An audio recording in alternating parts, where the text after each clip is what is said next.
तो हम लोग श्रेणी क्रम संयोजन के बारे में सीखेंगे। क्या होता है श्रेणी क्रम संयोजन? श्रेणी क्रम संयोजन जो कि इम्पोर्टेंट क्वेश्चन है, ये समझिए कि आपके एग्जाम 2023 में आ रहा नहीं बल्कि आ गया है। और ये वो टॉपिक है, इसके बिना आपका न्यूमेरिकल भी नहीं बनेगा। और इस टॉपिक से 1 नंबर, 2 नंबर, 3 नंबर, 5 नंबर के भी सवाल पूछे जाएंगे। श्रेणी क्रम संयोजन, श्रेणी का अर्थ ही होता है एक साथ, क्रम मतलब एक के साथ एक, संयोजन मतलब जुड़ा हुआ। आप लोग पहले ही चैप्टर में पढ़ेंगे, पहला चैप्टर में संयोजन अभिक्रिया। तो श्रेणी क्रम संयोजन आप देख रहे हैं फिगर में 3 प्रतिरोध है, R1, R2 तथा R1, R2 तथा R3। जब 3 प्रतिरोध R1, R2 तथा R3 को एक सिरा से दूसरा सिरा मिलाकर जोड़ा जाता है तो ऐसे जोड़े गए संयोजन को श्रेणी क्रम संयोजन कहते हैं। क्या कहते हैं बच्चे? श्रेणी क्रम संयोजन। यानी कि क्या के 3 प्रतिरोध R1, R2 तथा R3 को एक बिंदुओं से दूसरे बिंदुओं तक मिलाकर एक साथ जोड़ा जाता है तो ऐसे जोड़े गए संयोजन को श्रेणी क्रम संयोजन कहते हैं। आपको पता होनी चाहिए श्रेणी क्रम संयोजन कभी कभार आपके एग्जाम में 2 नंबर में पूछे जाते हैं और 3 नंबर में भी पूछे जाते हैं, 5 नंबर में पूरे पूछे जाते हैं। जब मैं पूरा प्रश्न आप सॉल्व कीजिएगा, सॉल्व करने के बाद आपको पूरी समझ में आ जाएगी। ध्यान देंगे तो परिपथ में आप देख रहे हैं विद्युत धारा है, ये आपका एमीटर है, ये विभवांतर वोल्ट है, ये स्विच है, ये बैटरी है।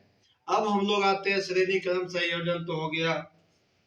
अब इसी में आपका टॉपिक है श्रेणी क्रम में संयोजित प्रतिरोधक। जब श्रेणी क्रम संयोजन में प्रतिरोधकों को जोड़ा जाता है तो क्या होता है, इसके बारे में हम लोग ध्यान से देखेंगे। माना परिपथ में गुजरने वाली विद्युत धारा आई है, इस परिपथ में गुजरने वाली विद्युत धारा आई है तथा कुल विभवांतर भी है। कुल विभवांतर भी है। कुल विभवांतर क्या है? भी है। जो V बराबर V1 plus V2 plus V3 के बराबर है। समीकरण फर्स्ट मान लिए हैं। देखिए V1 V2 V3 जाता ना तो कुल विभवांतर भी है। अब ओम के नियमानुसार, ये तो ओम के नियम को सीखे पहले भी जान चुके हैं। V equal to I, V क्या है? विभवांतर, I क्या है? विद्युत धारा, R क्या है? प्रतिरोध। तो ओम के नियमानुसार V इक्वल टू IR, समीकरण सेकेंड मान लिए हैं। अब तीनों प्रतिरोधों को अलग अलग प्रयोग करने पर देखिए यहाँ पे हमारा विद्युत आई जा रहा है, V1 में R1 जाएगा और I विद्युत हो गया, V2 में R2 जाएगा, V3 में R3। इसी प्रकार बच्चे V1 में IR1, V2 में IR2 तथा V3 में IR3। समझे आता? समीकरण 3, 4, 5 मान लेंगे। 3, 4, 5। अब समीकरण 3, 4, 5 को जोड़ने पर, समीकरण 3, 4, 5 को जोड़ने पर तो देखिए बाईं ओर वाले बाईं ओर, दाईं ओर वाले दाईं ओर, V1 V2 V3, V1 V2 V3, I R1 plus R2 plus R3, I R1 plus R2 plus R3, R1 plus R2 plus R3 हो गया।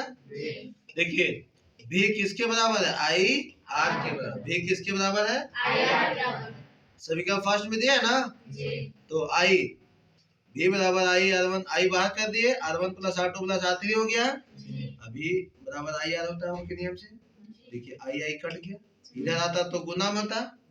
कमजोर विद्यार्थी ध्यान देंगे, I अगर गुना में इधर आता है भागा में, I कट जाता तो R बराबर R1 plus R2 plus R3।